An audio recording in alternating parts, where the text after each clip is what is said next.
தெனாலிராமன் கதைகள் பாகம் 3. சிறந்த பூ எது?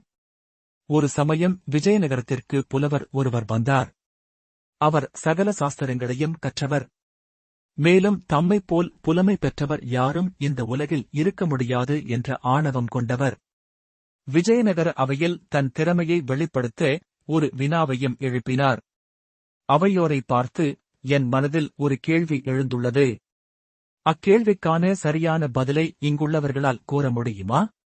என வினா எழுப்பினார். மன்னர், அது என்ன கேள்வி எனக் கேட்டார்.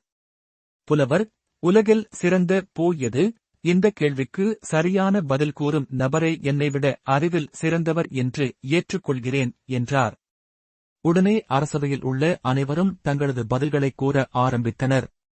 அமைச்சர், ரோஜாதான் என்றார். ராஜகுரு, மல்லிகைதான் என்றார். இன்னும் சிலர் சாமந்திப்பூ என்றனர். மீதியுள்ளவர்கள் அல்லிப்பூ என்று கூறினர்.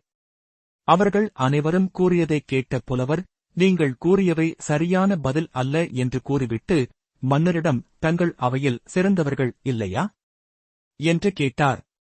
கிருஷ்ணதேவராயர் அமைதியாக இருந்த தெனாலிராமனை பார்த்தார்.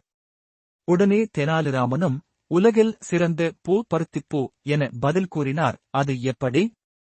பருத்திப்பூ சிறந்த பூ ஆகும் என்று புலவர் கேட்க, அதற்கு தெனாலிராமன், புலவரே, நாம் அன்றாடம் உடுத்தும் உடை பருத்திப்பூவில்தான் தயாராகிறது.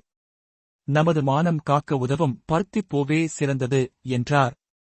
இதைக் கேட்ட புலவர் தன் தோல்வியையும் ஆணவத்தையும் எண்ணி தலை குனிந்தார். மன்னர் மகிழ்ச்சியடைந்து தெனாலியை கட்டியணைத்துக் கொண்டார். அதோடு மட்டுமில்லாமல் 100 பொற்காசுகளை பரிசாகவும் அளித்தார்.